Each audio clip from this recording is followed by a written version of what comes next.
Who the hell you আর? তখনই সুলতানা খান ছুটে এসে জাদুয়াকে হাসিলের থেকে ছুটিয়ে বলে উঠলেন। কি সমস্যা কি তোর? ও কি করেছে? ওর সাথে তুই এমন করছিস কেন? হাসিল তাদের দিকে রাগান্বিত দৃষ্টিতে চেয়ে বলল। Who is she? Sultana Khan হাসিলকে উদ্দেশ্য করে বলে। ও তোর মেহের ফুপির একমাত্র মেয়ে জাদুয়া।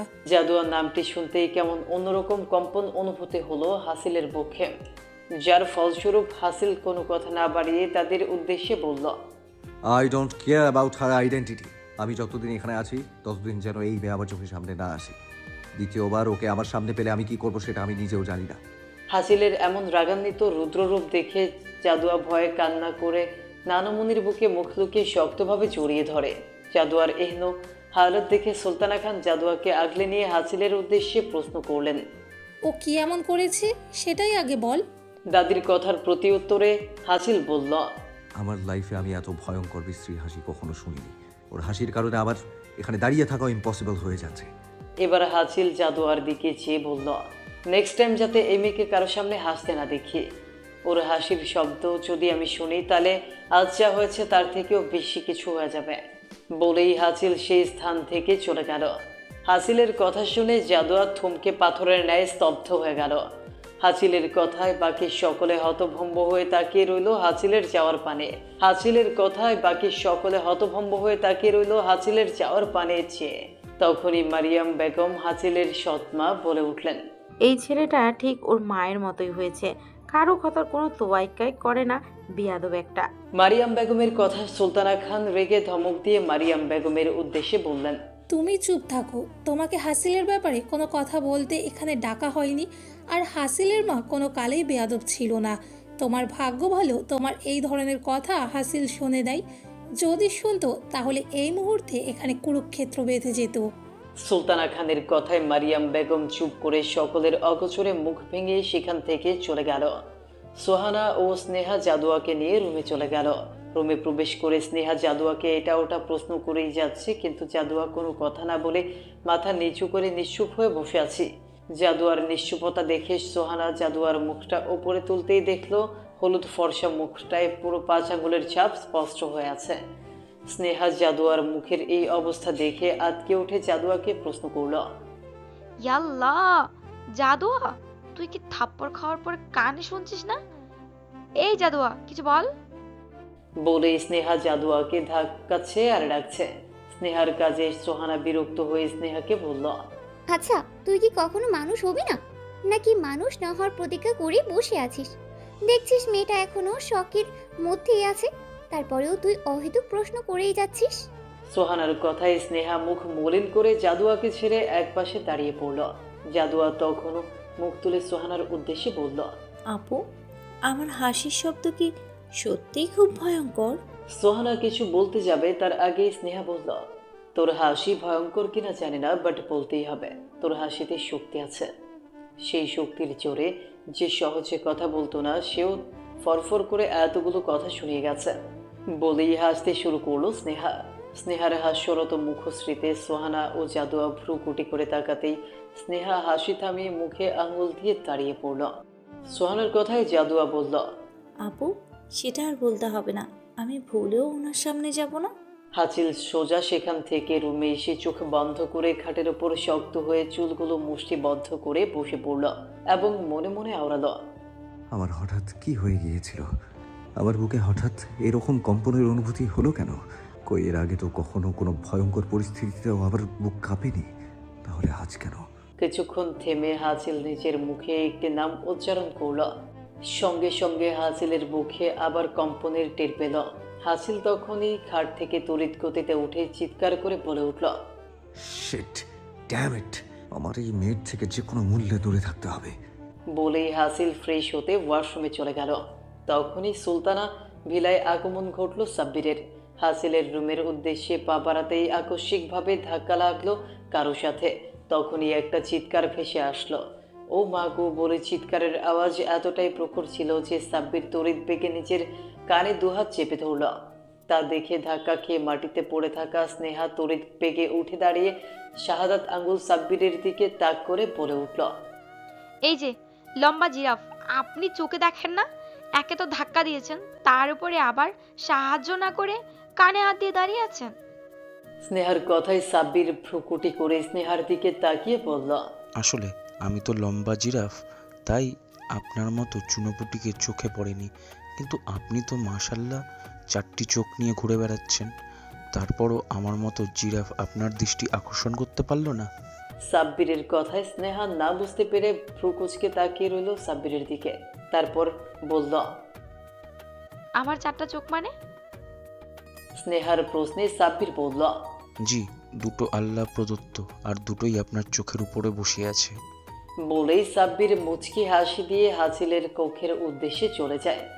সাব্বিরের বলা কথা অনেকক্ষণ পর্যবেক্ষণ করার পর স্নেহা বুঝতে পারল সাব্বির তার চশমা পরা নিয়ে তাকে ব্যঙ্গ করেছে। এটা ভাবতেই স্নেহা রেগে কিছু বলবে, তখনই পাশ ফিরে দেখে কেউ নেই। এটা দেখে রাগে ফুঁসতে ফুঁসতে সাব্বিরের 14 গোষ্ঠী উদ্ধার করে সেখান থেকে চলে যায়। সাব্বির হাসিলের কক্ষের উদ্দেশ্যে পা বাড়াতেই দেখে হাসিল তৈরি হয়ে নিচে নামছে। সাব্বিরকে দেখে হাসিল বলল, একদম কারেক্ট টাইমে এসেছিস, চল এবার। হাসিলের কথায় সাব্বির কোনো প্রত্যুত্তর না করে হাসিলের পিছু পিছু চলে যায়। হাসিল ড্রয়িং রুম থেকে বের হওয়ার সময় বারবার আশেপাশে তাকাচ্ছিল, যা দেখে সাব্বির প্রশ্ন করল, কিছু খুঁজছিস? না কিছু না, লেটস গো। বলেই সুলতানা ভিলা থেকে বেরিয়ে পড়ল হাসিল। নিজ গাড়িতে উঠতে যাবে তখনই একটি গার্ডের দিকে নজর পড়ল হাসিলের। সঙ্গে সঙ্গে গার্ডটিকে ডেকে সামনে দাঁড় করিয়ে প্রশ্ন করল, এখানে কাজ করো কত বছর হয়েছে? হাসিলের কথায় গার্ডটি বলল, স্যার 2 বছর। ভালো, কাল থেকে আর এখানে আসার প্রয়োজন নেই। বলেই সাব্বিরকে উদ্দেশ্য করে হাসিল বলল, সাব্বির, ওর সকল পাওনাদারি পরিশোধ করে ওকে এখান থেকে বিদায় কর। হাসিলের কথায় গার্ডটি বলে উঠল, স্যার আমার দোষ কি? আপনি আমাকে কেন বাদ দিচ্ছেন? গার্ডটির কথায় হাসিল রাগান্বিত হয়ে রক্তিম চোখে তাকাতে গার্ডটি ভয়ে দুপা পিছিয়ে চুপ হয়ে যায়। হাসিল আর কোনো কথা না বলে নিজ গাড়িতে গিয়ে বসে পড়ে। সাব্বির গার্ডটির সকল পাওনাদি পরিশোধ করে নিজেও গিয়ে বসে পড়ে। কিছুক্ষণ নীরবতা পালন করার পর সাব্বির হাসিলের উদ্দেশ্যে বলল, আমি কি জানতে পারি তুই গাড়িটিকে কেন বের করে দিয়েছিস? সাব্বিরের প্রশ্নে হাসিল ভ্রু কুচকে সাব্বিরের দিকে তাকাতেই সাব্বির আমতা আমতা করে বলল, না থাক, তোর বলতে হবে না। তখনই হাসিল বলল, গার্ডটির নাক আমার পছন্দ হয়নি, ওর নাকটা আমায় খুব ইরিটেট করছিল, তাই বাদ দিয়ে দিয়েছি। হাসিলের কথায় সাব্বিরের কাশি উঠে গেল আর মনে মনে আওড়াল, কই, এত বছর ধরে তো তোর সাথে আছি, কখনো তো এমন সামান্য ব্যাপার নিয়ে মাথা ঘামাতে দেখি নাই, তাহলে হঠাৎ?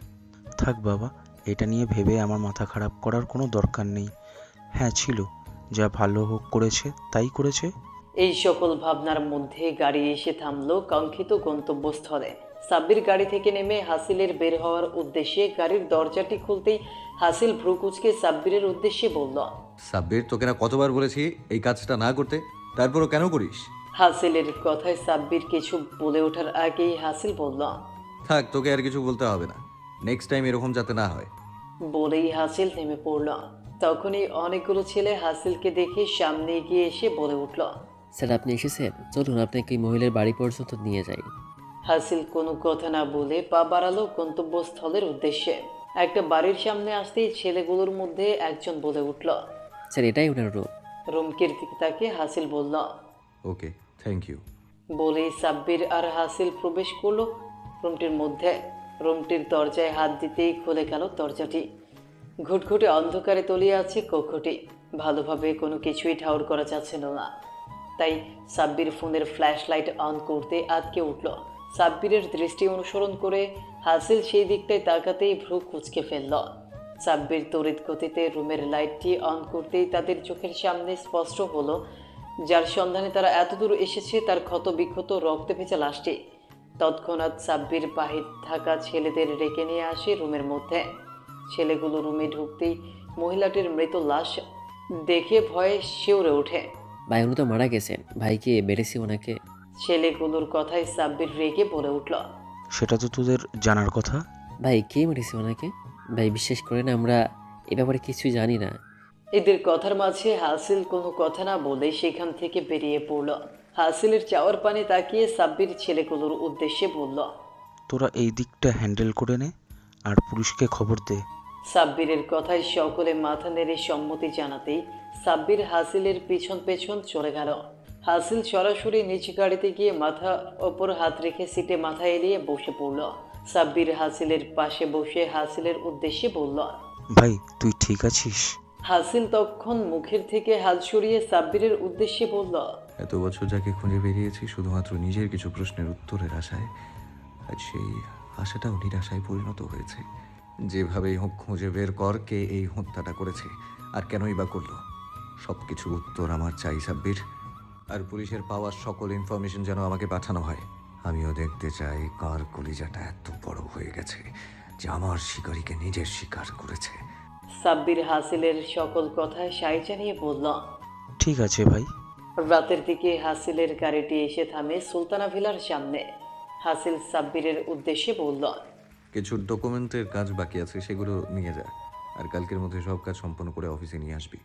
হাসিলের কথায় সায় জানিয়ে সাব্বির হাসিলের পিছু পিছু চলে যায়। সেই সময় ড্রয়িং রুমে বসে সকলে আড্ডা দিচ্ছিল।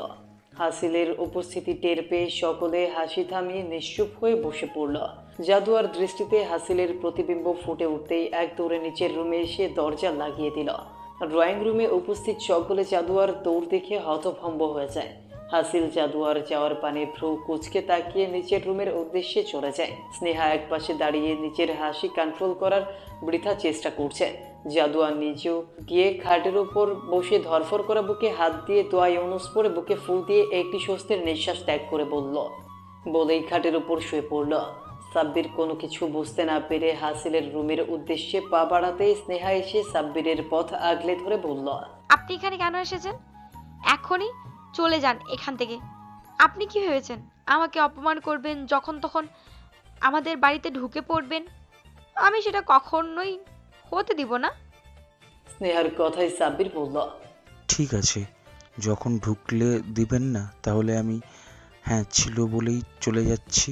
বলেই সাব্বির হাসিল বলে চিৎকার দিতে যাবে, তখনই স্নেহা বলে উঠল, তাকফিরুল্লাহ, আপনি বাড়িতে ঢুকবেন না মানে? কার এত বড় সাহস আপনাকে আটকাচ্ছে? আপনি যান ভাইয়া, আমি তো শুধু মজা করেছিলাম বলেই স্নেহা সেখান থেকে হন্তদন্ত হয়ে চলে গেল। সাব্বির স্নেহার যাওয়ার পানে তাকিয়ে হেসে উঠল। রাতের ডিনারের সময় হতে সকলে ডাইনিং টেবিলে উপস্থিত হলো। সুলতানা খান সাব্বিরকেও ডিনার করে যেতে বলায় সাব্বিরও সেখানে সকলের সাথে ডিনার করার জন্য বসতেই মারিয়াম বেগম বলে উঠল, একজন সামান্য কর্মচারীর সাথে একই টেবিলে বসে আমি খাবো না। মারিয়াম বেগমের কথায় সুলতানা খান বললেন, নিজের মুখে লাগাম টানো মারিয়াম। আর সাবির শুধুমাত্র কর্মচারীই নয়, বরং হাসিলের সবচেয়ে বিশ্বস্ত একজন কাছের মানুষ। সে যাই হোক, আমার দেখার বিষয় নয়। মারিয়াম বেগমের কথায় সাব্বির টেবিল থেকে উঠে যেতে নিলে হাসিল গর্জে উঠে বলল, সাব্বির নিজের জায়গায় বস, যা সমস্যা হচ্ছে সে যেন এখান থেকে চলে যায়। হাসিলের কথায় মারিয়াম বেগম ভয় পেয়ে আর কোনো কথা না বাড়িয়ে নিচের জায়গায় চুপ করে বসে পড়ল। সে ভাবতেও পারেনি সামান্য একজন কর্মচারীর জন্য হাসিল তার কথার প্রতিবাদ করবে। তাই মারিয়াম বেগম মনে মনে ভাবলেন, এখন কথা না বাড়ানোই ভালো, কারণ ঘুমন্ত শেরকে জাগিয়ে তুললে কারো জন্যই তা কল্যাণকর হবে না। ডাইনিং রুমে সকলের উপস্থিতি থাকলেও জাদুয়ার উপস্থিতি না দেখে সুলতানা খান জাদুয়াকে খাবারের জন্য ডাক পাঠাতেই জাদুয়াও ডাইনিং রুমে চলে আসলো, কিন্তু সেখানে হাসিলের উপস্থিতি রেখে আর কোনো কথা না বলে এক ছুটে নিজের রুমে চলে গেল। সুলতানা খান হাজারবারের ডাকা সত্ত্বেও জাদুয়া একবারের জন্য নিজের রুম থেকে বের হয়নি, যার ফলস্বরূপ ক্ষুধার যন্ত্রণায় কোনোভাবে নিদ্রাদের আগমন ঘটছিল না নেত্রচোখলে।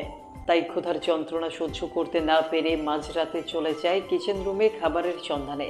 হাসিলও অফিসের কিছু কাজ করছিল। রাত হওয়ার ফলস্বরূপ নিচে থেকে আসা সকল শব্দ তার কর্ণে পৌঁছতেই শব্দের উৎস খুঁজতে হাসিল নিজ রুম থেকে বেরিয়ে আগত শব্দের উৎস বরাবর কিচেন রুমে উদ্দেশ্যে পা বাড়ালো। কিচেনে যেতেই হাসিল কোনো মানবীর অবয়ব দেখে তার পেছনে গিয়ে দাঁড়ায়। জাদুয়া খাবার শেষ করে পিছিয়ে ঘুরতেই আবছা আলোতে হাসিলের মুখশ্রী দেখে শ্বাসরুদ্ধ করে শক্ত হয়ে কামিজের দুই অংশ চেপে ধরে নেত্রযুগল বন্ধ করে দাঁড়িয়ে পড়ল। এমন অবস্থা দেখে হাসিল ধীরে ধীরে জাদুয়ার একদম নিকটে এসে কানের সামনে মুখ নিয়ে ফিসফিসিয়ে বলে উঠল, রিল্যাক্স অ্যান্ড ব্রিথ। হাসিলের কণ্ঠস্বর কর্ণে পৌঁছতেই জাদুয়া তড়িৎ গতিতে চোখ খুলে নিজের কক্ষে দৌড়ে চলে যায়। জাদুয়ার চলে যাওয়ার দিকে তাকিয়ে নিজের অজান্তেই হেসে উঠল হাসিল। নিজের মুখে হাসির আভাস পেয়ে হাসি থামিয়ে নিজ গম্ভীর রূপে ফিরে এসে নিজের কক্ষে চলে যায়। হাসিল নিজের কক্ষে ফিরে এসে নিজের সকল কাজ সম্পূর্ণ করে ফ্রেশ হয়ে ঘুমানোর উদ্দেশ্যে নিজের নেত্রযুগল বন্ধ করতেই আখিদয়ে পরিস্ফুট হয় এক হাস্যরত মায়াবিনীর মুখশ্রী। তড়িৎ গতিতে নেত্রযুগল খুলে বসে পড়ে হাসিল। কেমন অস্থিরতা ঝেঁকে ধরেছে তাকে। কোনো কিছুর বিনিময়েও নিজের মস্তিষ্ক থেকে সরাতে পারেনি ওই পবিত্র মুখবয়ব। এ কেমন অস্থিরতায় তলিয়ে যাচ্ছে হাসিল। এ কেমন মায়াডোরে বাঁধছে নিজেকে। কেন হচ্ছে এমন? কেন কেন? কোন প্রশ্নের সমাধানই দিতে পারল না তার বিচক্ষণ মস্তিষ্ক, যার ফলস্বরূপ সারা রাত অস্থিরতায় পার হলো তার। রাতের আধারকে পরাস্ত করে ভোরের আলোয় জলজল করে উঠল ধরণী। পাখির কিচিরমিচির চান দিচ্ছে ভোরের আগমনের খবর। প্রতিদিনের ন্যায় চাঁদুয়া ঘুম থেকে জাগ্রত হয়ে ফজরের সালাত আদায় করে কিছুক্ষণের জন্য পবিত্র কোরআন শরীফ পাঠ করে স্কুলে যাওয়ার জন্য তৈরি হয়ে নিচে নেমে আসে ব্রেকফাস্ট করার উদ্দেশ্যে। তখন ছোট মামি আয়েশা বেগম স্টাফদের সাথে মিলে নাস্তা সার্ভ করছিলেন। জাদুয়াকে দেখে হাস্যরত মুখে বলল, জাদুয়া, মা উঠেছিস? আয় তাড়াতাড়ি বসে পড়, আর তা না হলে স্কুলের জন্য লেট হয়ে যাবে। আর দুজনের তো কোনো খবরই নেই। সোহানার না হয় 10টায় ভার্সিটি, ও পরে উঠলেও সমস্যা নেই, কিন্তু অন্য দুজন নিশ্চয়ই নাক ডেকে ঘুমোচ্ছে। স্নেহা নিজে তো গোল্লায় গিয়েইছে, সাথে রাফিনটাকেও নিজের দলে অন্তর্ভুক্ত করেছে। ওদের জন্য সব সময় তোর লেট হয়, তাই না রে মা? দাঁড়া, আমি এক্ষুনি দুটোকে পিটিয়ে উঠাচ্ছি। জাদুয়া কোনো কথা না বলে আয়েশা বেগমকে সে শক্ত করে জড়িয়ে ধরে। আয়েশা বেগমও মুচকি হাসি দিয়ে জাদুয়াকে জড়িয়ে ধরে মাথায় হাত বুলিয়ে জিজ্ঞেস করল, কি রে মা, কি হয়েছে? কিছু বলবি? আয়েশা বেগমের কথায় জাদুয়া মাথা নাড়িয়ে না সম্মতি জানায় এবং মনে মনে আওড়ায় কি করে বলবে সে। তার কাছে তার ছোট মামিকে ভীষণ মামা মনে হয়। তার গায়ের সুবাস কেমন মায়ের শরীরের আগত সুবাসের ন্যায় আপন মনে হয়। হবে নাই বা কেন? মা বাবাহীন অনাদরে থাকা জাদুয়া যে এই বাড়িতে আসার পর মায়ের ভালোবাসা এই প্রথম ছোট মামি নামক সম্মোহনকারী নারীর কাছ থেকেই পেয়েছে। এই বাড়ির সকলেই জাদুয়াকে আপন করে নিয়েছে, ভালোবাসে সকলে তাকে, শুধুমাত্র বড় মামি বাদে। মানুষটা জানি কেমন, এবারের কারোর সাথে সে প্রয়োজন ব্যতীত কথা বলেন না। ও আরও একজন আছেন যে জাদুয়াকে একদমই সহ্য করতে পারেন না। কি নামে সম্বোধন করবে জাদুয়া তাকে? দাজ্জাল নামে? নাকি কোনো মানুষকে দাজ্জালের সাথে তুলনা দিলে জাদুয়ার গুনাহ হবে? না না, সেটা তো কখনোই করা যায় না। জাদুয়া কোনোভাবে গুনাহের ভাগীদার হতে চায় না। তাহলে কি বলে সম্বোধন করবে তাকে? আচ্ছা, তিনি তো জাদুয়ার মামাতো ভাই হয়, তাহলে ভাইয়া বলবে জাদুয়া? ছি, এরকম তেতো মানুষ কখনোই জাদুয়ার ভাইয়া হতে পারে না। ভাইয়া তো সে হবে যে সকল বিপদে আপদে নিজের বোনের রক্ষা করবে। কিন্তু উনি তো বিপদ না দেখলেও বিপদকে আমন্ত্রণ জানিয়ে জাদুয়াকে সেই বিপদে বেঁধে রেখে আসবে। তাই উনি কোনো মতেই জাদুয়ার ভাই হওয়ার যোগ্যতা অর্জন করতে পারেনি। সকল জল্পনা কল্পনার মধ্যে আগমন ঘটে সুলতানা খানের। জাদুয়াকে এইভাবে আদরে ভঙ্গিতে মামিকে জড়িয়ে ধরতে দেখে প্রশান্তিতে তার বুকটা ভরে ওঠে। এটা ভেবে যে জাদুয়া এখন সকলকে আপন ভাবতে শুরু করেছে। প্রথম যখন এই বাড়িতে এসেছিল কি ভয়টাই না পেয়েছিল মেয়েটা। নিজেকে কিভাবে সবার থেকে গুটিয়ে গুটিয়ে রাখত। চঞ্চলতার রেশ মাত্র ছিল না যার মধ্যে, কিন্তু এখন বোঝা যায় কতটা চঞ্চল মেয়েটে। কি পরিমাণ অত্যাচারে থাকলে মানুষ নিজের অস্তিত্বটুকু ভুলে যায় তা এখন ভাবাচ্ছে সুলতানা খানকে। এর মধ্যে স্নেহা, রাফিন ও ফ্রেশ হয়ে তৈরি হয়ে নিচে নামছে। ওদেরকে দেখে আয়েশা বেগম ভ্রু কুঁচকে প্রশ্ন করলেন, কি রে, তোরা মার না খেয়ে কি করে এত তাড়াতাড়ি উঠলি? আয়েশা বেগমের কথায় রাফিন দাঁত বের করে পুরো মুখ জুড়ে হাসি দিয়ে বলল। রাফিনের কথায় স্নেহা বলল, ধুর, মার খেলেও তো একটু বেশি ঘুমোতে পারতাম বলেই জাদুয়ার দিকে আঙুল তাক করে বলল, এই মেয়ের জন্য সেটাও হলো না। স্নেহার কথায় আয়েশা বেগম বললেন, কেন রে, তুই কি সারা রাত চুরি করিস যে সকালবেলাও তোকে ঘুমোতে হবে? একটু জাদুয়ার মতে হতে পারিস না? মেয়েটা সকাল সকাল উঠে কি সুন্দর নামাজ পড়ে কোরআন শরীফ তেলাওয়াত করে, যেটা শুনলেও মনটা জুড়িয়ে যায়। আয়েশা বেগমের কথায় স্নেহা বলে উঠল, থাক মা, আর একটাও কথা বলো না। তোমার কথা শুনতে গেলে আজ আমাদের কোথাও যাওয়া হবে না। বলেই সকলে নাস্তা করতে ডাইনিং টেবিলে বসে পড়ল। ব্রেকফাস্ট শেষ হতেই জাদুয়া, স্নেহা এবং রাফিনের জন্য গাড়ির সামনে দাঁড়িয়ে অপেক্ষা করতে থাকলে তখনই হাসিল ফ্রেশ হয়ে ব্ল্যাক স্যুট ও কালো সানগ্লাস পরে নিজ অফিসের উদ্দেশ্যে পা বাড়াতেই সুলতানা খান ডেকে বললেন, হাসিল, ব্রেকফাস্ট করে যা। সুলতানা খানের কথার প্রতি উত্তরে হাসিল বলল, না দাদি, আমি এখন কিছু খাবো না। বলেই আর কোনো কথা না বাড়িয়ে নিজ গন্তব্যের উদ্দেশ্যে চলে গেল। সুলতানা খান ও আর কোনো কথা বললেন না, কারণ তিনি জানেন হাসিল একবার যখন না করেছে সেটা আর হাতে কখনোই পরিণত হবে না। অন্যদিকে হাসিল নিজের গাড়ির উদ্দেশ্যে পা বাড়াতেই দেখলো জাদুয়া স্কুল ড্রেস পরে মাথায় ওড়না দিয়ে রেডি হয়ে দাঁড়িয়ে আছে গাড়ির সামনে। স্কুল ড্রেস পরিহিতা জাদুয়াকে দেখে হাসিলের ভ্রু কুঁচকে আসে। হঠাৎই হাসিলের রাগটা তরতর করে মাথা চারা দিয়ে উঠল। আর রাগ ওঠার কারণটি হলো জাদুয়া মাথায় ওড়না দেওয়ার সত্ত্বেও হাঁটু অবধি বেরুনি করা কেশগুচ্ছ স্পষ্ট পরিলক্ষিত হচ্ছিল। হাসিল রাগান্বিত পায়ে জাদুয়ার পিছে গিয়ে দাঁড়ায়। জাদুয়া পেছনে কারো উপস্থিতি টের পেয়ে স্নেহার রাফিনকে ভেবে মুখে হাসির রেখা টেনে পেছন ঘুরতেই পরিলক্ষিত হয় একজোড়া রক্তিম নেত্রযুগল। ভয়ে জাদুয়ার সারা শরীর থরথর করে কেঁপে ওঠে। ভয়ে দিকবিদিক ভুলে পিছন ঘুরে দৌড় দেওয়ার প্রস্তুতি নিতেই হাসিল গম্ভীর কণ্ঠে বলে উঠল, স্টপ, আই সেড স্টপ দেয়ার। হাসিলের কথায় জাদুয়া ভয় পা বাড়ানোর আর সাহস না করে পেছন ফিরে দাঁড়িয়ে রইল। জাদুয়াকে এইভাবে দাঁড়িয়ে থাকতে দেখে হাসিল আবার বলল, turn and look at me. হাসিলের কথায় ভীত জাদুয়া আখিতয় তুলে হাসিলের দিকে কাঁপা কাঁপা ভীত নেত্রে তাক করতেই হাসিলের বুকে ধুকপুক জাতীয় শব্দের আনাগোনা ক্রমশই বেড়ে চলছিল। এই মোহনীয় নেত্রের চাহনি শক্তপোক্ত হাসিলকে কেমন বশ করে ফেলছিল। হাসিল কোনো মতেই নিচের বক্ষের নিয়ন্ত্রণ করতে পারছিল না, যার ফলস্বরূপ জাদুয়াকে ধমক দিয়ে পড়ে উঠল। Lower your eyes. হাসিলের ধমকে জাদুয়ার সঙ্গে সঙ্গে নিচের নেত্রযুগল মাটিতে তাক করে কাঁপা কাঁপা কণ্ঠে শুধায়, আপনি তো বললেন আপনার দিকে তাকাতে, তাই তো আমি। জাদুয়াকে কথা সম্পূর্ণ করতে না দিয়ে হাসিল জাদুয়াকে প্রশ্ন করল, তোমার সমস্যা কি? আমাকে দেখার সাথে সাথে এভাবে দৌড়াও কেন? হাসিলের কথায় জাদুয়া একটা শুকনো ঢোক গিলে বলল, আপনি তো বলেছেন আপনার সামনে না যেতে, তাই তো আমি। জাদুয়ার কথায় হাসিল ভ্রু কুঁচকে বলল, হ্যাঁ, তাই তো কি? তাই তো আমাকে যখনই দেখবে তখনই এভাবে দৌড়বে? তোমাকে দেখলে তো যে কেউ বলবে তুমি অলিম্পিক দৌড় প্রতিযোগিতায় পার্টিসিপেট করবে। নেক্সট টাইম যাতে এভাবে দৌড়াতে না দেখি। কি মনে থাকবে? হাসিলের কথায় জাদুয়াকে কোনো প্রতিউত্তর করতে না দেখে হাসিল ধমকের সুরে আবার বলল, এই মেয়ে, মনে থাকবে তো? হাসিলের ধমকে জাদুয়া কেঁপে উঠে বলল, জি জি, মনে থাকবে, কখনোই ভুলবো না। জাদুয়ার কথা শেষ হতেই হাসিল নিজের এগোলি তীক্ষ্ণ নেত্র দ্বারা জাদুয়ার সম্পূর্ণ গা ভালোভাবে পর্যবেক্ষণ করে প্রশ্ন করল, কোন ক্লাসে পড়ো? হাসিলের কথায় জাদুয়া মাথা নিচের দিকে ঝুঁকিয়ে রেখে উত্তর করল, 10ম শ্রেণীতে পড়ি। জাদুয়ার প্রত্যুত্তরের পর হাসিল আবার প্রশ্ন করল, এখানে এসেছো কত মাস হয়েছে? জি, 1 মাস আর কিছুদিন হয়েছে। জাদুয়ার কথায় হাসিল মুখে একটা কুটিলতার হাসির রেখা টেনে পড়ে উঠল। বেশি দিন হয়নি এখানে আসায়, তাই তো এভাবে স্কুলে যাচ্ছ।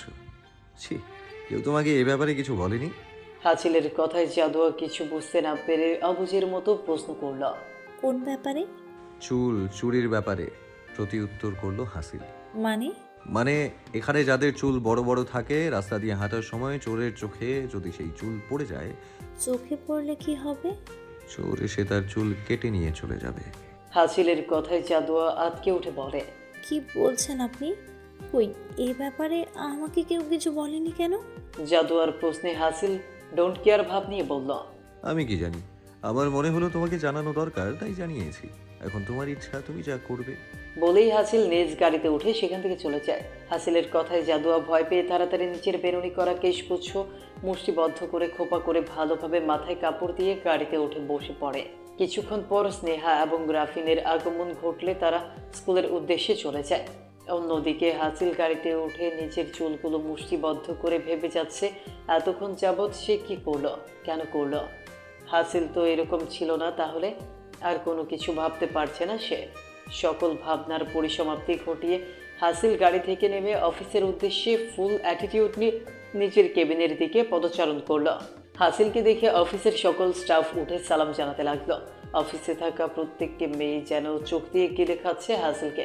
তাদের ভেতর থাকা অগণিত মেয়ে হাসিলের প্রেমে হাবুডুবু খাচ্ছে, কিন্তু তাকে বলার সাহস কারো মধ্যেই নেই, কারণ তারা জানে হাসিলকে কিছু বলা আর আগুন দিয়ে খেলা করা একই ব্যাপার।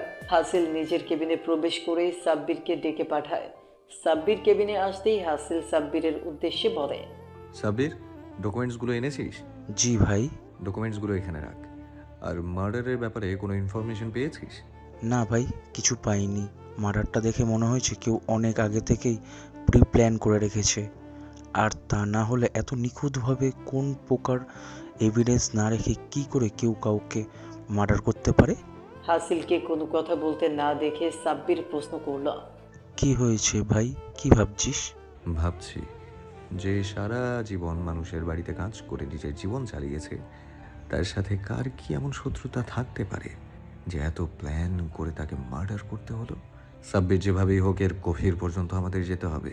হাসিলের কথায় সাব্বিরও সায় জানায়। হঠাৎই সাব্বিরের চোখ যায় হাসিলের নেত্রের পানে, যা প্রচণ্ড রকম লাল হয়ে আছে। এরকমটা সাধারণত মানুষের ঘুম না হলেই হয়, তাই কৌতূহলবশত সাব্বির হাসিলকে প্রশ্ন করে। কিরে ভাই, তোর চোখগুলো এরকম লাল হয়ে আছে কেন? রাতে কি ঘুম হয়নি? সাব্বিরের প্রশ্নে হাসিলের মস্তিষ্ক এবার পরিস্ফুটিত হলো। জাদুয়ার হাসিল অবধি তাকানো সে ভীত চাহনি, কিন্তু হাসিল নিজের মস্তিষ্ককে জিততে না দিয়ে বলল, এমনিতেই যা, তুই নিজের কাজ কর গিয়ে। স্কুল ছুটি হতেই জাদুয়ার রাফিনকে সঙ্গ নিয়ে নিজের মাথার ওড়নাটা ভালোভাবে পেঁচিয়ে এক হাত দিয়ে ধরে গেটের সামনে স্নেহার জন্য অপেক্ষা করতে থাকে। রাফিন আর জাদুয়া যেহেতু একই ভবনে, তাই তারা একসাথেই সবসময় বের হয়। স্নেহা যেহেতু কলেজে, তাই তার ভবন আলাদা থাকার দরুন প্রতিদিনকার ন্যায় তাদের অপেক্ষা করতে হয় স্নেহার জন্য।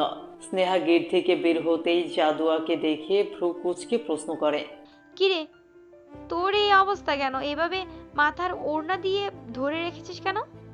স্নেহার প্রশ্নে জাদুয়া প্রতিউত্তর করে বলে, আপু, তুমি জানো না এখানে নাকি যাদের বড় চুল আছে, চোর দেখলে নাকি সেই চুল কেটে নিয়ে চলে যায়। চোর যাতে আমার চুল কাটতে না পারে, তাই এভাবে মাথায় ওড়না ধরে রেখেছি। জাদুয়ার কথায় স্নেহা ভ্যাবাচেকা খেয়ে বলে, তোকে এসব ফালতু কথা কে বললো? ভাইয়া বলছে। ভাইয়া? কোন ভাইয়া? হাসিল ভাইয়া বলছে। কেন, এটা কি মিথ্যা কথা আপু? জাদুয়ার কথায় স্নেহা তড়িৎ বেগে বলে উঠল, আরে হাসিল ভাইয়া তো জীবনেও কারোর সাথে মিথ্যে বলে না, এবং যে বলবে তারও জবান কেটে নিয়ে চলে যাবে। মনে হয় আমি জানতাম না এই ব্যাপারে। বলেই স্নেহা ভাবনার জগতে বিচরণ করতে করতে বলে, তাহলে দাদি বা আম্মু এই ব্যাপারে কিছু বললো না কেন?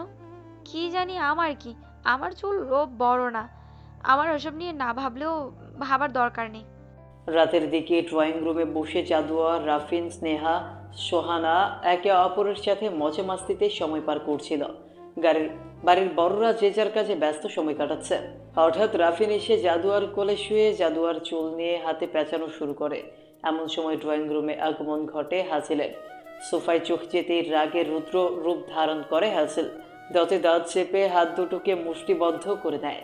সে কোনো মতেই রাফিনকে জাদুয়ার কোলে মাথা দিয়ে শোয়া জাদুয়ার চুল নিয়ে খেলা করা সহ্য করতে পারছে না। সে জানে রাফিন তাদের ছোট ভাই, বাচ্চা একটা ছেলে, কিন্তু সব কিছু জানার পরেও হাসিল কোনোভাবেই নিজের মস্তিষ্ককে নিয়ন্ত্রণ করতে পারছিল না, যার ফলস্বরূপ রাগে রক্তিম বড় ধারণ করে তার নেত্রযুগল।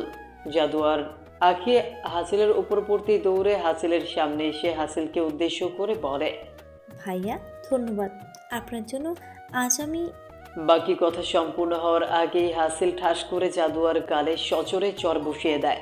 অনাকাঙ্ক্ষিত আঘাতে জাদুয়ার নিজেকে সামলাতে না পেরে পড়ে যায় ফ্লোরে। ঠোঁট কেটে গড়গড়িয়ে রক্ত বের হতে থাকে জাদুয়ার মুখ থেকে। হাসিল চিৎকার করে বলতে থাকে, আমি তোকে বলেছি না চোখ নামিয়ে কথা বলতে। হাসিলের চিৎকারে জাদুয়া ভয়ে কেঁপে উঠে, মুখ চেপে কান্না করে ওঠে জাদুয়া। হাসিলের চিৎকারে বাড়িতে উপস্থিত থাকা সকলেই চলে আসে। জাদুয়াকে এইভাবে মাটিতে পড়ে থাকতে দেখে সুলতানা খান ও আয়েশা বেগম তড়িৎ গতিতে জাদুয়াকে উঠিয়ে বুকে চেপে ধরে। সাহিল খানের কথায় হাসিল বলে উঠল, আপনি খুব ভালো করেই জানেন আমি কৈফিয়ত দেওয়া পছন্দ করি না। বলেই আর চোখে জাদুয়াকে দেখে নিজ কক্ষের উদ্দেশ্যে চলে যায়। জাদুয়া তখনও ভয়ে ফুপিয়ে ফুপিয়ে কেঁদেই চলেছে। হাসিল নিজ কক্ষে প্রবেশ করার পর দুমড়ে মুচড়ে যাওয়া বক্ষদেশ চেপে ধরে চিৎকার করে পড়ে ওঠে, what is happening to me? আমার এরকম আজব ধরনের অনুভূতি হচ্ছে কেন? সামান্য একটা মেয়ের চক্ষুদয়ের অশ্রুকণা কেন সহ্য হচ্ছে না আমার? কেন এই মেয়ের সামনে নিজেকে কন্ট্রোল করতে ব্যর্থ হচ্ছি আমি বারংবার? কেন আমার মন মস্তিষ্কে সর্বদা ওই তুচ্ছ নারীর বিচরণ চলে? এই সকল বাণী আওড়ানোর মধ্যে হাসিলের নেত্রপাত হয় কক্ষে থাকা দর্পণে সৃষ্ট নিজের প্রতিবিম্বের ওপর। দর্পণের সামনে প্যান্টের পকেটে দুহস্ত ঢুকিয়ে শটান হয়ে দাঁড়িয়ে ভালোভাবে নিজেকে পর্যবেক্ষণ করে মুখে কুটিলতার হাসি ফুটিয়ে হাসিল বলে ওঠে, তুচ্ছ নারী, তুমি তোমার দুঃসাহসিকতা দেখিয়েছ এই কঠোর হৃদয়ে প্রথমবারের মতো কম্পন সৃষ্টি করার। মুখে চৌচু জাতীয় শব্দের উৎপত্তি করে হাসিল আবার বলল, মেয়ে, তুমি বড্ড বড় ভুল করে ফেলেছ। এর শাস্তি তো তোমায় পেতেই হবে। জাদুয়া প্রচণ্ড কান্না করার দরুন দুর্বল শরীরে তলিয়ে যায় গভীর নিদ্রায়। শুনশান গভীর রজনীতে অনাকাঙ্ক্ষিত এক হৃদয়হীন পুরুষের আগমন ঘটে জাদুয়ার স্বয়ংরত কক্ষে। কক্ষে থাকা ফেরি লাইটের আলোয় পরিস্ফুটিত হয় এক পবিত্র ঘুমন্ত মুখ অবয়ব, যা দেখে আবারও কম্পিত হয় হৃদয়হীন পুরুষটির বক্ষদেশ। সে ভুলে যায় কেন তার আগমন ঘটেছিল এই কক্ষে। ধীর পায়ে এগিয়ে যায় হাসিল ঘুমন্ত জাদুয়ার নিকটে। কি অপরূপ, কি মোহনীয়, কি পবিত্র দেখতে এই ছোট্ট মুখশ্রীটি। নিজের অজান্তেই হাসিল অপলক দৃষ্টিতে তাকিয়ে থাকে জাদুয়ার জলরত্ন মুখশ্রী পানে। হঠাৎ হাসিলের মনে হলো তার অন্ধকার আলোবিহীন জীবনে সন্ধ্যা প্রদীপের ন্যায় কিরণের আবির্ভাব ঘটেছে। আনমনে নিজের হাত বাড়িয়ে দেয় ঘুমন্ত জাদুয়ার এলোমেলো কেশগুচ্ছ দূরে ছুঁয়ে দিতে। তখনই ঘুমন্ত জাদুয়ার নড়ে ওঠার দরুন চেতনা ফিরে পায় সে। তড়িৎ গতিতে নিজের হস্ত গুটিয়ে নিয়ে রাগে ফুঁসে ওঠে হাসিল। হাতে থাকা রিভলভারটি জাদুয়ার ললাট বরাবর ত্যাগ করে হাসিল বলে ওঠে, তুই জানিস মেয়ে, আমার লাইফে দয়া মায়া নামক কোনো শব্দের জায়গা নেই। আরে আমার তো আপন জনের প্রতিও সহানুভূতিশীলতা কাজ করে না। কে বাঁচলো কে মরলো আই ডোন্ট কেয়ার, বাট তুই তো আমার কেউ না। তাহলে তোকে আমি মারতে পারছি না কেন? এই তাসাওয়ার আবরার হাসিনের রিভলভার যার দিকে একবার উঠেছে সে আর প্রাণে বাঁচতে পারিনি। তাহলে কেন আমার হাত চলছে না? কেন কেন? তুই বড় ভয়ঙ্কর মেয়ে, তুই বড়ই ভয়ঙ্কর। দূরে থাক, আমার থেকে যত পারিস দূরে থাক। আমার মতো নির্দয়ের ভুবনে পা রাখার দুঃসাহসিকতা দেখাস না বে। আমি আগুন, অতি নিকটে আসলে ভস্ম হয়ে যাবি। হঠাৎই জাদুয়া নিজ আখিদয় খুলে ভয়ার্ত দৃষ্টিতে এদিক সেদিকে তাকিয়ে কিছু একটা খুঁজতে লাগলো, কিন্তু কোনো কিছুর উপস্থিতি সে পেল না তার কক্ষে। আনমনি জাদুয়া ভীতিগ্রস্ত কণ্ঠে শুধালো, কেউ কি এখানে এসেছিল? আমার সারা শরীর কেন এরকম ভয়ঙ্কর শীতলতা অনুভব হলো, কিন্তু কেউ তো নেই এখানে। তাহলে সব কি আমার মনের ভ্রম? এই সকল চিন্তা ভাবনার মধ্যে জাদুয়া আবার বলল, হয়তো বা। আর তা না হলে এত রাতে কে আসবে? বলেই জাদুয়া আবারও নিদ্রায় তলিয়ে গেল। শুনশান সুদীর্ঘ রজনী কাটিয়ে আবির্ভূত হয় মিষ্টি ভোরে। ভোরকে পরাস্ত করে আবার আগমন ঘটে নির্জন রজনীর। এভাবেই কেটে যায় 3 দিনের পর মাস, মাসের পর বছরের। কেটে গেল একটি মাস। এই 1 মাসে জাদুয়া ভুলক্রমেও হাসিলের সামনে পড়েনি। সর্বদা হাসিল থেকে পালিয়ে বেরিয়েছে। হাসিলও জাদুয়াকে এড়িয়ে চলেছে। বাড়ির প্রত্যেকের দৃষ্টিতে পরিলক্ষিত হয়েছে বিষয়টি, কিন্তু কেউ এই ব্যাপারে তেমন কোনো প্রতিক্রিয়াও দেখায়নি। কারণ তারা জানে হাসিল কোনো কারণ বশত জাদুয়াকে একদমই সহ্য করতে পারে না। তাই তারা মনে করে ওদের একে অপরের থেকে দূরে থাকাই শ্রেয়। হাত পা বাঁধা অবস্থায় পরিত্যক্ত গোডাউনের রক্ত রঞ্জিত শরীরে ছটফট করছে একটি ছেলে। শরীরের অসহ্য যন্ত্রণায় মুখ দিয়ে নির্গত হচ্ছে অসহনীয় আর্তনাদ।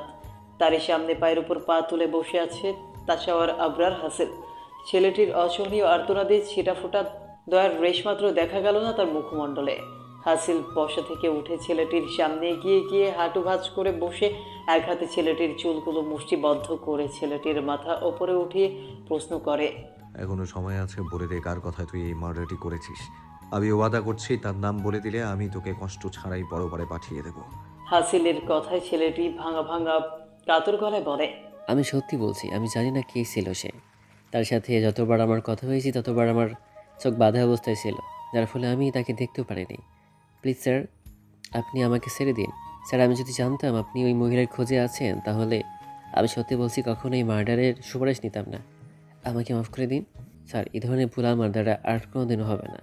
ছেলেটির কথায় হাসিল মুখে ভয়ঙ্কর হাসির রেখা ফুটিয়ে তুলে নিজের হাতে লেগে থাকা রক্ত একটি রুমালের সাহায্যে মুছতে মুছতে অনুভূতিহীন মানুষের ন্যায় গার্ডদের উদ্দেশ্যে বলে, খেয়াল রেখো কালকের সূর্য যাতে ও না দেখতে পায়। বলেই সেখান থেকে চলে যায়। হাসিলকে যেতে দেখে সাব্বিরও চলে যায় হাসিলের পিছু পিছু। ছেলেটি হাসিলের কথা শুনে ভয়ে তটস্থ হয়ে চিৎকার করে বলে, স্যার, আপনি আমাকে মাফ করে দিন প্লিজ, আমাকে ছেড়ে দিন স্যার। স্যার, শত চিৎকারের পরেও হাসিল একটাবারের জন্য পেছন ফিরে তাকায়নি। হাসিলের গাড়ি এসে থামে সুলতানা ভিলার সামনে। নিজ কক্ষের উদ্দেশ্যে পা বাড়াতেই আবারও কর্ণগহ্বরে প্রতিধ্বনিত হয় সেই অদ্ভুত সুমধুর হাসির ধ্বনি। আজ প্রায় 1 মাস পর আবার সেই হাসির ধ্বনি শুনতেই পা থেমে যায় হাসিলের। কিন্তু চাঁদোয়া একবারের জন্য হাসিলের উপস্থিতি উপলব্ধি করতে পারেনি। ফলস্বরূপ সে সহানা, স্নেহা ও রাফিনের সাথে হাস্য রসিকতায় মেতে থাকল। হাসিলকে এইভাবে থেমে যেতে দেখে সাব্বির পেছন থেকে প্রশ্ন করল। ভাই কি হয়েছে, থেমে গেলেন যে? সাব্বিরের প্রশ্নে হাসিল প্রতি উত্তর করে না, কিছু না। বলেই নিজ কক্ষের উদ্দেশ্যে চলে যায়। হাসিলের পিছু পিছু সাব্বির পা বাড়াতেই সামনে এসে স্নেহা কাকতারুয়ার মতো হাত মেলে পথ আগলে দাঁড়ায়। স্নেহাকে দেখে সাব্বিরের কপালে পরিস্ফুটিত হয় সূক্ষ্ম রেখার। ফলস্বরূপ স্নেহার উদ্দেশ্যে প্রশ্ন করে, কি সমস্যা কি তোমার? আবার আমার সামনে এসে দাঁড়ানোর মানে কি? হাঁচিলকে কি ডাকতে হবে? সাব্বিরের প্রশ্নে স্নেহা বলে, না না, ভাইয়াকে ডাকবেন কেন? আমি তো শুধু চাই সেদিনের জন্য আপনি আমাকে সরি বলুন, আর কিছুই না। আপনি সরি বললেই আমি আপনাকে মাফ করে দেব, সত্যি বলছি।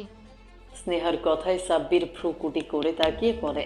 আমি সরি বলবো, তাও আবার আপনার মতো পুচকিকে? বলেই সাব্বির উচ্চস্বরে হেসে নিজে থামিয়ে আবার বলতে, কখনোই না, সে আশা আপনার কোনোদিনও পূরণ হবে না। সাব্বিরের কথায় স্নেহার রেগে গিয়ে বলল, দেখুন, আপনি কিন্তু আবার আমাকে অপমান করছেন। আমি কিন্তু স্নেহাকে থামিয়ে দিয়ে সাব্বির বলে উঠল, কি তখন থেকে আমি কিন্তু বলে যাচ্ছেন? সামনে কি কিছু বলুন। আচ্ছা, আপনার কিছু বলতে হবে না, আমি বরং হাঁচিলকে ডাকছি আপনার পরের কথা শোনার জন্য। বলেই সাব্বির হাসিল বলে ডাকতে যাবে, তখনই স্নেহা উল্টো ঘুরে দৌড়ে চলে যাওয়ার চেষ্টা করতেই শটান করে পায়ে পা বেঁচে উপর হয়ে পড়ে যায় ফ্লোরে। ফলস্বরূপ লজ্জায় কোনো প্রকার প্রতিক্রিয়া না করে হাত দিয়ে মুখ ঢেকে শুয়ে থাকে সেখানটাই। এমতো অবস্থায় সাব্বির স্নেহার উদ্দেশ্যে সাহায্যের হাত বাড়াতেই স্নেহা চিৎকার করে বলে ওঠে, আপনি এখান থেকে যান বলছি। স্নেহার কথায় সাব্বির বলল, কিন্তু আপনি। আমি আপনাকে যেতে বলছি। স্নেহার প্রতি উত্তরে সাব্বির বুঝতে পারে স্নেহা লজ্জা পেয়েছে, তাই আর কোনো কথা না বাড়িয়ে সেখান থেকে হাসিলের কক্ষের উদ্দেশ্যে চলে যায়। জাদুয়া ও রাফি স্নেহাকে খুঁজতে এসে দেখে স্নেহা ফ্লোরে শটান হয়ে শুয়ে আছে। স্নেহাকে এইভাবে শুয়ে থাকতে দেখে রাফিন স্নেহার সামনে এসে ধাক্কাতে ধাক্কাতে বলে। রাফিনের কথায় স্নেহা কোনো প্রতি উত্তর না করে সেখানটায় ঘাপটি মেরে শুয়ে থাকে। স্নেহার কোনো নড়চড় না দেখে জাদুয়া স্নেহার কাছে আসতেই ঘন ঘন নাক টানার শব্দ শুনতে পায়। ফলস্বরূপ জাদুয়া চিন্তিত হয়ে স্নেহার নিকটে এসে প্রশ্ন করে, আপু কি হয়েছে, তুমি ঠিক আছো? জাদুয়ার কণ্ঠস্বর শুনতে পেয়ে স্নেহা জাদুয়ার পানে মুখ তুলে তাকিয়ে ভ্যা ভ্যা করে কেঁদে ওঠে। স্নেহাকে এভাবে কাঁদতে দেখে জাদুয়া আবার প্রশ্ন করে, আপু কি হয়েছে বলো আমাকে। জাদুয়া প্রশ্নের প্রতি উত্তরে স্নেহা নাক টানতে টানতে বলে। স্নেহার কথায় জাদুয়া ভ্রু কুঁচকে প্রশ্ন করল, কার সামনে? ওই যে। সম্পূর্ণ কথা না বলে স্নেহা বলল, তোর জানতে হবে না, আমাকে ওটা। সাব্বির হাসিলের কক্ষে প্রবেশ করতেই হাসিলকে দেখতে না পেয়ে ব্যালকনির উদ্দেশ্যে পা বাড়াতেই দেখলো হাসিল আনমনে পকেট দুহাত গুজে দূর আকাশের দিকে চেয়ে আছে। সাব্বির এত বছরে কখনোই হাসিলকে এইভাবে আনমনা হতে দেখে নাই, যার ফলস্বরূপ চিন্তিত হয়ে হাসিলের উদ্দেশ্যে প্রশ্ন করল। ভাই কি হয়েছে? সাব্বিরের প্রশ্নে হাসিল আনমনেই বলে ওঠে, সাব্বির, কখনো কাউকে দেখে তোর বক্ষপিঞ্জরের কেঁপে উঠেছে? কখনো কখনো কাউকে দেখে মনে হয়েছে ওই মুখশ্রীর দিকে তাকিয়ে 1000 বছর পার করে দিতে পারবি? হাসিলের কথায় সাব্বির কিছু বুঝতে না পেরে বলল, না রে ভাই, কিন্তু তুই এইসব কেন জিজ্ঞাসা করছিস? সাব্বিরের প্রতি উত্তরে হাসিল নিজের সংবিত ফিরে পেয়ে রাগান্বিত কণ্ঠে বলল, কিছু না, এত প্রশ্ন করিস কেন? ফাইলগুলো ওখানে রাখ। বলেই ফ্রেশ হওয়ার উদ্দেশ্যে চলে যায় হাসিল। হাসিলের কথায় সাব্বির ভ্যাবা চেকা খেয়ে মনে মনে আওড়ায়, যা বাবা, আমি আবার এত প্রশ্ন কখন করলাম? হাসিল ফ্রেশ হয়ে কক্ষে প্রবেশ করতেই দেখে সাব্বির ঠাই সেখানটায় দাঁড়িয়ে আছে। সাব্বিরের উদ্দেশ্যে হাসিল বলে, সাব্বির, এই মার্ডারের যত গভীর পর্যন্ত যাওয়া যায় তত গভীরে যা। আমার যে কোনো মূল্যে এই মার্ডারের মাস্টার মাইন্ডকে চাই। আমার কেন যেন মনে হচ্ছে এই মার্ডারের পিছে কোনো বড় রহস্য আছে। হাসিলের কথায় সাব্বির বলে, আমারও তাই মনে হচ্ছে। আর তা না হলে এত প্ল্যান করে একজন সাধারণ মানুষকে কেউ কেন মারবে? সাব্বিরের কথায় হাসিল বলল, চেষ্টা নয় Sabbir, I need that guy as soon as possible. হাসিলের কথায় সাব্বির সাই জানিয়ে নিজ গন্তব্যের উদ্দেশ্যে চলে যায়। 2 মাসের বেশি সময় অতিবাহিত হয়েছে জাদুয়ার সুলতানা ভিলায় পদার্পণের। এই 2 মাস জাদুয়া নিজের সবচাইতে কাছের প্রিয় মানুষের থেকে দূরে থেকেছে। না তার কোনো প্রকার খোঁজ পেয়েছে, না সে কোনো প্রকার খোঁজ নিতে পেরেছে। কিভাবে নিবে সে তার দাদিজানের খোঁজ? তার কাছে যে খোঁজ নেওয়ার কোনো মাধ্যমই ছিল না। প্রতিনিয়ত দাদির জন্য বক্ষপিঞ্জরের ছটফটতা অনুভব হয়েছে জাদুয়ার, কিন্তু নিজের সংকোচতার কারণে দাদির খোঁজ সুলতানা ভিলার কারো কাছে জিজ্ঞাসা করেনি। ভেবেছিল তারা যদি জাদুয়াকে বোঝা ভাবে, কিন্তু জাদুয়া তো এখন জানে তারা জাদুয়াকে ভালোবাসে। আর তাছাড়া আজ সকাল থেকেই জাদুয়ার মনের ভেতর কেমন অস্থিরতা কাজ করছে। কেন জানি তার মনে হচ্ছে দাদি ভালো নেই। যদি ভালোই থাকতো তাহলে কেন এতদিনও দাদি একেবারের জন্য জাদুয়ার খোঁজ নেয়নি? জাদুয়া নিজের সকল সংকোচতা দূর করে সুলতানা খানের দ্বারের সম্মুখে এসে দাঁড়ে করাঘাত করতেই সুলতানা খান বললেন, ভেতরে এসো। জাদুয়া সুলতানা খানের অনুমতি পেয়ে কক্ষে প্রবেশ করে সুলতানা খানের সম্মুখে গিয়ে দাঁড়ায়। জাদুয়াকে দেখে সুলতানা খান জিজ্ঞেস করলেন, কি ব্যাপার নানুমণি, তুমি হঠাৎ আমার রুমে আসলে? কিছু কি বলবে? সুলতানা খানের প্রশ্নে জাদুয়া বলল, নানুমণি, তুমি কি একটু দাদির খোঁজ নিতে পারবে? আজ এতদিন হলো দাদি তো একটা বারও আমার খোঁজ নিল না। আমার কেমন যেন অস্থির লাগছে। জাদুয়ার অস্থিরতা দেখে সুলতানা খান বললেন, আচ্ছা ঠিক আছে, তুমি অস্থির হয়েও না। তুমি শুধু শুধু টেনশন করছো। দেখবে সব কিছু ঠিক আছে। আমি বরং তোমার দাদি যে নম্বরটি দিয়ে কল করেছিল সেটাতে কল করে দেখি। সুলতানা খানের কথায় জাদুয়া বলল, কিন্তু ওটা তো মামার নম্বর। উনি কি আমার সাথে দাদিকে কথা বলতে দিবে? জাদুয়ার কথায় সুলতানা খান বললেন, তুমি টেনশন করো না, ওরা জানবেও না কে কথা বলবে। আর তাছাড়া এই নম্বরটি ছাড়া আমাদের কাছে আপাতত অন্য কোনো রাস্তাও নেই। সুলতানা খান নিজের বক্তব্য শেষ করে কল করে রহিম মিয়ার নাম্বারে। কিছুক্ষণ যেতেই কলটি রিসিভ করে রহিম মিয়া বললেন, হ্যালো, কে বলতেছেন? রহিম মিয়া কল রিসিভ করতে সুলতানা খান চোখের ইশারায় জাদুয়াকে আশ্বস্ত করে রহিম মিয়ার উদ্দেশ্যে বললেন, আপনি আমাকে চিনবেন না, আমি রহিমা খাতুনের সাথে একটু কথা বলতে চাই। ওনাকে একটু ডেকে দিবেন।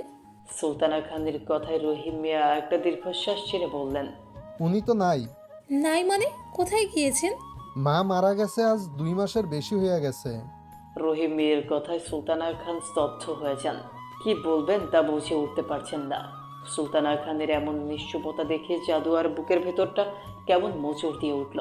সে বারবার সুলতানা খানকে প্রশ্ন করেই যাচ্ছে, কি হয়েছে নানুমণি? সুলতানা খান ফোন রেখে এক দৃষ্টিতে তাকিয়ে থাকে জাদুয়ার দিকে। সে কিভাবে বলবে জাদুয়াকে তার দাদির মৃত্যুর কথা? মেয়েটি যে তার দাদিকে খুব ভালোবাসে। ওই একটা মানুষই ছিলেন যিনি জাদুয়াকে আগলে রেখেছেন নিজের ছায়ার মতো। সুলতানা খানের খুব আফসোস হচ্ছে এটা ভেবে, কেন সে আরও আগে তার খোঁজ নিলেন না। এখন তার মনে হলো রহিমা খাতুন কেন জাদুয়ার কথা তাদেরকে বলেননি। হয়তো রহিমা খাতুনের চিন্তাটা সঠিক ছিল। সুলতানা খানকে কোনো কথা বলতে না দেখে জাদুয়া বলল, নানুমণি, কি হয়েছে বলো? তুমি ফোনটা রেখে দিলে কেন? বলো না কি হয়েছে। দাদি ঠিক আছে তো? নীরবতার রেশ ভেঙে সুলতানা খান বললেন, জাদুয়া, ঠান্ডা মাথায় এখানে বসো। আমি একটা কথা বলছি, তা মনোযোগ দিয়ে শুনবে, ঠিক আছে? জাদুয়া নিজের মনের অস্থিরতা নিয়ে বলল, ঠিক আছে, বলো কি বলবে। হায়াত মাউত সব কিছু আল্লাহর হাতে। যখন যার ডাক আসবে তখন তাকে এই দুনিয়ার মোহমায়া ত্যাগ করে চলে যেতে হবে, তাই না? জি। তাহলে কারোর মৃত্যুর সংবাদ শুনলে আমাদের উচিত আহাজারি না করে তার জন্য পরম করুণাময় রবের নিকট প্রার্থনা করা, তাই না? সুলতানা খানের এমন প্রশ্নে জাদুয়া প্রচণ্ড পরিমাণে উত্তেজিত হয়ে পড়ে। নানুমণি, সত্যি কথা বলো, কি হয়েছে? এ ধরনের কথা কেন বলছো তুমি? আমার খুব ভয় হচ্ছে। দাদি, দাদি ঠিক আছে তো? বলো কিছু, আর চুপ করে থেকো না। আমার খুব ভয় লাগছে নানুমণি। জাদুয়ার কথা সুলতানা খানের একটা দীর্ঘশ্বাস ত্যাগ করে শান্ত অথচ অস্থির কণ্ঠে বললেন, জাদুয়া, তোমার দাদিমা মারা গেছেন। সুলতানা খানের কথায় জাদুয়া স্থির হয়ে বসে রইল। কোনো অনুভূতি যেন জাদুও বুঝতে পারছে না সেটা কি শুনল। সে যা শুনেছে তা কি সত্যি? জাদুয়ার মন মস্তিষ্ক সব শূন্য হয়ে গেল। সে যেন একটা ঘোরের মধ্যে বিচরণ করছে। জাদুয়ার এহেন হালত দেখে সুলতানা খান চিন্তিত হয়ে জাদুয়াকে আলতো ধাক্কা দিয়ে বললেন, জাদুয়া, তুই ঠিক আছিস? এভাবে বসে আছিস কেন সোনা? সুলতানা খানের হাতে স্পর্শে সম্বিত ফিরে পেয়ে জাদুয়া আর্তনাদ করে কেঁদে ওঠে। আজ জাদুয়ার বুকটা কেমন খালি খালি অনুভব হচ্ছে, তাই বক্ষপিঞ্জরটা নিজের হস্ত দ্বারা চেপে ধরে অনবরত কান্না করেই চলেছে। জাদুয়ার এহেন হারাত দেখে সুলতানা খান জাদুয়াকে নিজের বুকে টেনে নিয়ে সান্ত্বনা দিয়েই চলেছে। কিন্তু হায়, যার যায় সেই বোঝে স্বজন হারানোর বেদনা, তাই কোনো সান্ত্বনাই জাদুয়াকে থামাতে পারছে না। জাদুয়ার ক্রন্দনে সুলতানা ভিলায় উপস্থিত সকলেই ছুটে আসে। জাদুয়াকে এভাবে কাঁদতে দেখে সকলে জাদুয়ার কি হয়েছে বলে প্রশ্ন করে। সুলতানা খান সকলকে সব কিছু খুলে বলায় প্রত্যেকে জাদুয়াকে সান্ত্বনা দিতে চলে আসে, কিন্তু জাদুয়ার কারো সান্ত্বনাতেই কান্না থামছে না। জাদুয়া নিজের মুখ সুলতানা খানের বুকের থেকে উঠিয়ে ক্রন্দনরত কণ্ঠে বলে ওঠে, নানুমণি, আমি আজ এক্ষুনি রূপনগর যাব। আমি দাদির কবরটা একবার জিয়ারত করতে চাই, একবার তার কবরটা এই হাত দুটো দিয়ে ছুঁয়ে দেখতে চাই। প্লিজ তুমি আমাকে ওখানে নিয়ে যাও। জাদুয়ার কথায় সুলতানা খান বললেন, জাদুয়া, ওখানে যাওয়া কি তোর ঠিক হবে বল? যদি কোনো বিপদ হয়? আচ্ছা, তোর মামারা আসুক রাতে, তাদের সাথে পরামর্শ করে না হয় আমরা আগামীকাল যাব। সুলতানা খানের কথায় জাদুয়া অবুঝের ন্যায় অস্থির হয়ে বলল, না নানুমণি, আমি আজ এক্ষুনি যাব। আর তুমি যদি না যাও তাহলে আমি একাই চলে যাব। তুমি ড্রাইভারকে বলে দাও আমাকে নিয়ে যেতে। জাদুয়ার কথায় ছোট মামি সহ সোহানা, স্নেহা, রাফিন বারবার বোঝানোর বৃথা চেষ্টা করে গেছে, কিন্তু আজ যেন সে কারো কথাই শুনতে পারছে না। নিজের দাদির মৃত্যু সংবাদ সে কিছুতেই মেনে নিতে পারছে না, যার ফলস্বরূপ কারো নিষেধাজ্ঞাও জাদুয়ার কান পর্যন্ত আসছে না। জাদুয়ার এরকম উন্মাদনা দেখে সুলতানা খান বাধ্য হয়ে জাদুয়াকে নিয়ে বেরিয়ে পড়ল রূপনগর গ্রামের উদ্দেশ্যে, একজন বডিগার্ড এবং ড্রাইভারকে নিয়ে। দীর্ঘ 5 ঘন্টা ভ্রমণের পর দুপুরের দিকে জাদুয়ারা এসে পৌঁছয় রূপনগর গ্রামে, তার সেই পুরনো আবাসস্থলের সামনে, যেখানে জড়িয়ে আছে সুখ দুঃখের অজস্র স্মৃতি। জাদুয়া গাড়ি থেকে নেমে কাপা কাপা পায়ে এগিয়ে যায় বাড়ির ভেতরে। উঠোন দিয়ে দরজার সামনে আসতেই দেখা হয়ে যায় চাচি পারুল বেগমের সাথে। পারুল বেগম জাদুয়াকে দেখেই হাতে থাকা সকল জিনিসপত্র ফেলে দিয়ে জাদুয়ার চুলের মুঠি ধরে একের পর এক চর বসিয়ে যাচ্ছিলেন জাদুয়ার নরম তুলতুলে গালে। ফলস্বরূপ ঠোঁট কেটে বেরিয়ে আসে রক্ত। তখনই পেছন থেকে কেউ পারুল বেগমের হাত টেনে ধরে কর্কশ কণ্ঠে বলে ওঠে, খবরদার, আর একবারও যদি তুমি জাদুয়ার গায়ে হাত তোলো তাহলে তোমার এই হাত ভেঙে দিতে আমি দুবারও ভাববো না। এই ধরনের হুমকি বার্তা শুনে পারুল বেগম পেছন ঘুরে দাঁড়াতেই নজরে আসে একজন বয়স্ক সুসজ্জিত কাপড় পরিহিত মহিলা। পারুল বেগমের দেখে মনে হলো সম্ভ্রান্ত পরিবারের কেউ হবে। তিনি অচেনা বয়স্ক নারীটির উদ্দেশ্যে প্রশ্ন করে, আপনি কে? এই জায়গায় কি করেন? আর আমি ওরে মারবো না কেন? আপনি জানেন ও কি করছে? নিজের বিয়া থেকে পালাইয়া কোনো ছেলের সাথে ভাইগা গেছিল গা, সেইখান থেকে ফষ্টি নষ্টি কইরা আবার আমার বাড়িতে আইছে। ওর কারণে আমার শাশুড়ি মারা গেছে, ওর কারণে আমি গ্রামের মানুষের সামনে অপমানিত হইছি। আমি তো ওরে ছাড়মু না, আজ আমি ওরে মাইরাই ফালামু, চরিত্রহীন মাইয়া কোথাকার। বলেই যখনই পারুল বেগম আবার জাদুয়াকে আঘাত করতে যাবেন, তখনই বৃদ্ধ মহিলাটি চিৎকার করে পড়ে উঠলেন, সাবধান, আমার নাতনির শরীরে যদি আর একটা আঘাত পড়ে তাহলে সামনে থাকা যে গার্ডটিকে দেখছো সে তোমার মুখ থেতলিয়ে দিবে। সুলতানা খানের কথায় পারুল বেগম গার্ডটির দিকে তাকিয়ে ভয়ে ঢোক গেলে সুলতানা খানের উদ্দেশ্যে বলেন, আপনার নাতনি মানে? জাদুয়া আমার মেয়ে, মেহরিমার একমাত্র কন্যা, মানে আমার নাতনি। আর ও কারোর সাথে পালিয়ে যায়নি, বরং এতদিন ও আমার সাথে সুলতানা ভিলাই ছিল। আর ওকে আমার কাছে যে দিয়েছেন সে হলো তোমার শাশুড়ি রহিমা খাতুন। সুলতানা খান একটু থেমে আবার বলেন, এতদিন আমার নাতনির ওপর তোমরা অনেক অত্যাচার করেছো। আমি কিছু জানতাম না বলে তোমরা এত কষ্ট দিতে পেরেছো আমার অবুঝ নাতনিটাকে। কিন্তু এখন এখন আমি তোমাদের কাউকেই ছাড়বো না, তোমাদের আমি পুলিশে দেব। আর আমার মনে হয় রহিমা আপার মৃত্যুতে তোমাদেরই হাত আছে, তোমরাই মেরেছো তাকে।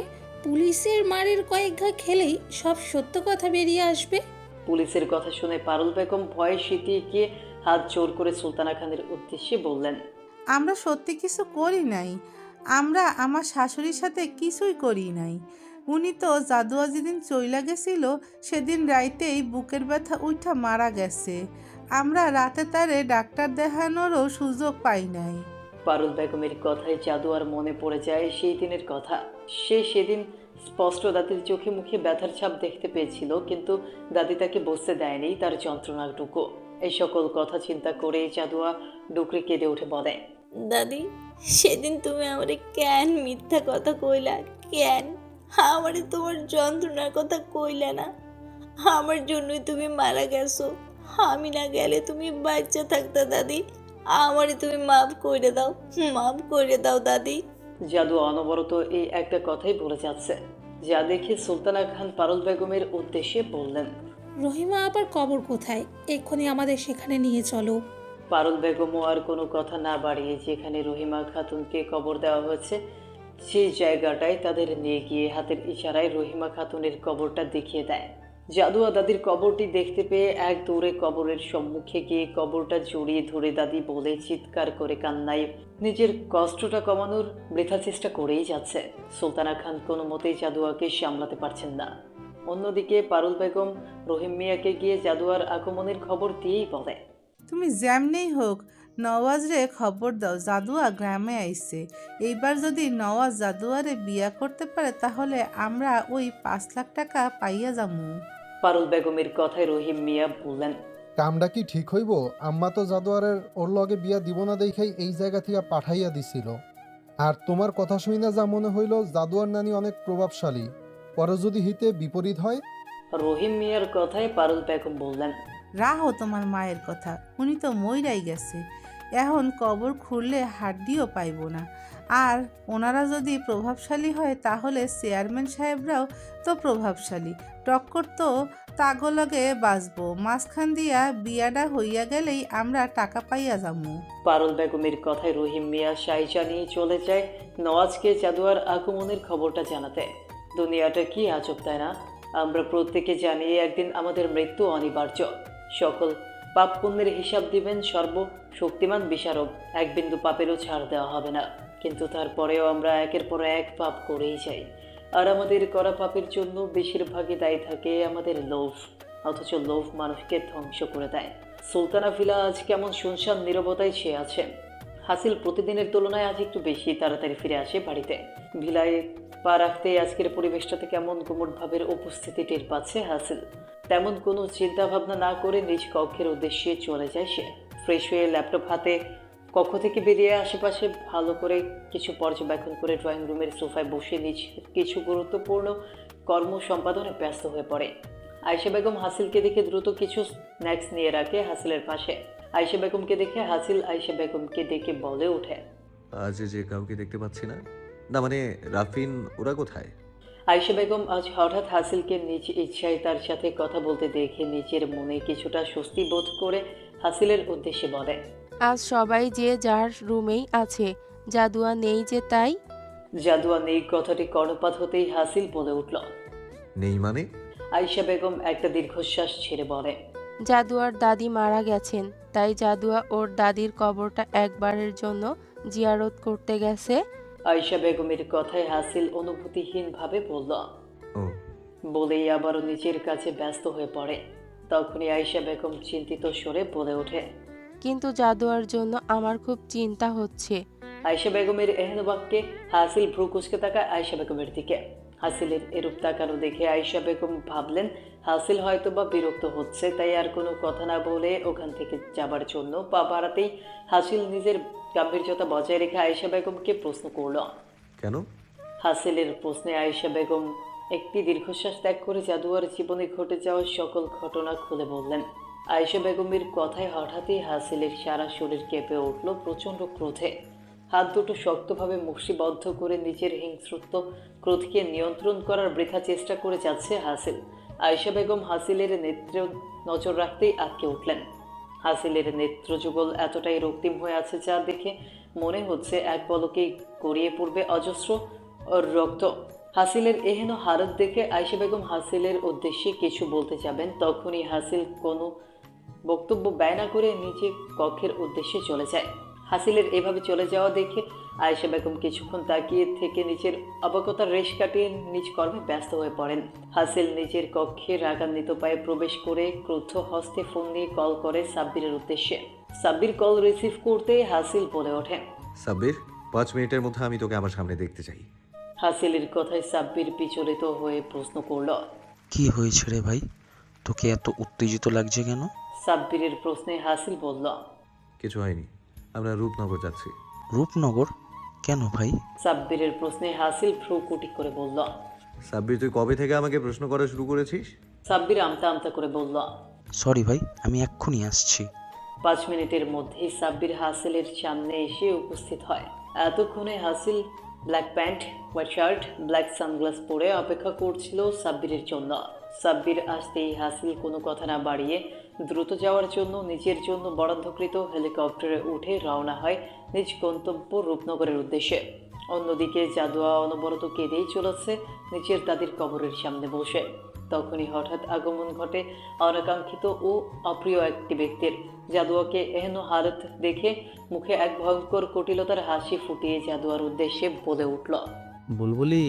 এহেন সম্বোধনে জাদুয়া ভয়ে চমৎকৃত হয়ে সুলতানা খানকে জড়িয়ে ধরে দৃষ্টিপাত করে সামনে থাকা অপ্রিয় ব্যক্তি নওয়াজের পানে। জাদুয়ার ভয়ে চমৎকৃত হওয়া দেখে সুলতানা খানের আর বুঝতে বাকি থাকে না ব্যক্তিটিকে। সে কোনো কথা না বাড়িয়ে কার্ডের সাহায্যে জাদুয়াকে নিয়ে রওনা হয় নিজ গাড়ির উদ্দেশ্যে। তখনই নওয়াজ সামনে এসে তাদের পথ আগলে দাঁড়িয়ে বলে। আরে কই যাইতাছেন আপনারা? এখনো তো যাওয়া যাইব না। নওয়াজের কথায় সুলতানা খান ভ্রু কুঁচকে রাগান্বিত হয়ে বললেন। এই ছেলে, আমাদের পথ ছেড়ে দাও, আমাদের যেতে দাও। সুলতানা খানের কথায় নওয়াজ 32 পার্টি দাঁত বের করে হাসি দিয়ে বলে। যান, আপনারে যাইতে না করছে কে? আপনি যান। তই জাদুয়ার দিকে তাকিয়ে আমার বুলবুলি এখান থেকে যাইতে পারবো না। আজই আমার সাথে আমার বুলবুলির বিয়া হইব। নওয়াজের এহেন বাক্যালাপে জাদুয়া ভয়ে সিটিয়ে গিয়ে সুলতানা খানকে আরো শক্ত করে চেপে ধরে কাঁপতে থাকে। জাদুয়ার এরূপ হালাতে সুলতানা বেগম গার্ডের উদ্দেশ্যে বললেন। এই ছেলেকে এখান থেকে এক্ষুনি সরাও। সুলতানা খানের কথায় গার্ডটি তাই করতে গেল, কিন্তু তখনই নওয়াজের অনেকগুলো লোক এসে গার্ডটিকে এলোমেলোভাবে পেটাতে থাকে। গার্ডটি একা থাকার দরুন এতগুলো লোকের সাথে পেরে উঠল না। বুলবুলি, আমারে বই পাইতাছ? আমারে সাইরা যাওয়ার সময় মনে ছিল না এই বইটুকু? ছাড় আমার নাতনি রে, ছাড় বলছি। বুড়িটা রে ভালো মতো দইরা তোরা আমার বাড়িতে সসম্মানে নিয়ে আই। হাজার হলেও তো আমার নানি শাশুড়ি। আমি আমার বুলবুলিরে লইয়া যাইতাছি। আম্মা আব্বা দেখো কারে লইয়া আইছি। তোমাগো ছেলের বউরে দেখবা না? তাড়াতাড়ি আসো। নওয়াজের ডাকে বাবা মা চলে আসে সেখানে। জাদুয়াকে দেখে নওয়াজের মা বলে ওঠে। হারাম জাদিরে কই পাইলি বাবা? ওর জন্য গ্রামে মানুষদের কাছে কত কত কথাই না শুনতে হইছে। ভালো হইছে ওরে আনছোস। বিয়াটা তাড়াতাড়ি কইরা ফেলা। বিয়ার পর আমি দেখমু কত ধানে কত চাল। মায়ের কথা শুনে নওয়াজ হাসি মুখে বলল। ঠিক আছে মা, তুমি যা করার কইরো, কিন্তু আগে বিয়ার ব্যবস্থা তো করো। আপনি এখনো এই জায়গায় দাঁড়াই আছেন কেন? তাড়াতাড়ি যান, ছেলের বিয়া দিতে হইব, কাজে লাগবো না। নওয়াজ ভাই, আপনি আমার চাইরা দিন। আমি কি ক্ষতি করছি আপনার? আপনি কেন আমার সাথে এরকম করতেছেন? তোর জন্য আমার পোড়া লইয়া মানুষ কত হাসি তামাশা করছে, আর তুই কস তোরে সাইরা দিতে। আহা মা, কি করতাছ? বেশি মারলে তো বেহুশ হইয়া যাইব। তখন আমি কারে বিয়া করুম? আর কতক্ষণ নিজেরে আমার থেকে দূরে রাখতে পারবা? সামান্য শুইতে গেছি, তাই সহ্য করতে পারলা না। আজ রাইতেই যে আমি শোয়া ছাড়া আরো কত কিছু করমু, তা সহ্য করবা কেমনে? আমাকে মাফ করে দাও নানুমণি। আমার তোমার কথা শোনা উচিত ছিল। কাজী সাহেব বিয়ে পড়ানো শুরু করেন। Who did this? কে মেরেছে তোমায়? কথা কানে যায় না তোর? কে মেরেছে তোকে? আমায় শুধু তার নামটা বল। চাচি, নওয়াজ ভাই আর ওনার মা। নওয়াজ ভাই বেশি মেরেছে, আমি খুব ব্যথা পেয়েছি। কুত্তার বাচ্চাদের এমন সাহস যে তোর শরীরে হাত তোলার দুঃসাহসিকতা দেখিয়েছে। ও, তাহলে তুই ওর মা? আমার আর কষ্ট করে তোকে খুঁজতে হলো না। এই ছেলে আমার লজ্জা করে না একজন মহিলার গায়ে হাত তুলতে? একদমই না, আমার একটুও লজ্জা করেনি। তোর স্ত্রীর কপাল ভালো, সেন্সলেস হয়ে গেছে, আর তা না হলে মেরে এখন মাটিতে পুঁতে দিতাম। আমার আবার দয়া মায়া বিয়ে করবি না তুই ওকে? তোর সাহস কি করে হয় ওর দিকে নজর তুলে তাকানোর? ভাই, এখন এই পরিস্থিতিতে ওকে মারা ঠিক হবে না। তুই একটু শান্ত হ। আই ডোন্ট কেয়ার, ওকে মারার পরে যা হবে তা দেখা যাবে।